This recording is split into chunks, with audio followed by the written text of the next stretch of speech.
វៀតណាមជាប់លេខ1សូមនាំជំនាញកម្ពុជាមកដល់ព្រំដែនដើម្បីដោះដូរក្បាច់គុណ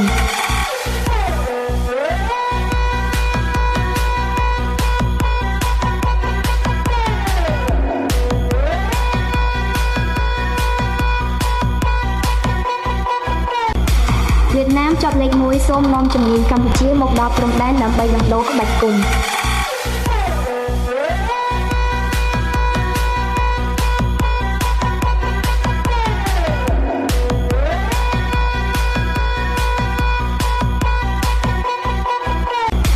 វៀតណាមជាប់លេខ1សូមនាំជំនាញកម្ពុជាមកដល់ព្រំដែនដើម្បីដោះដូរក្បាច់គុណ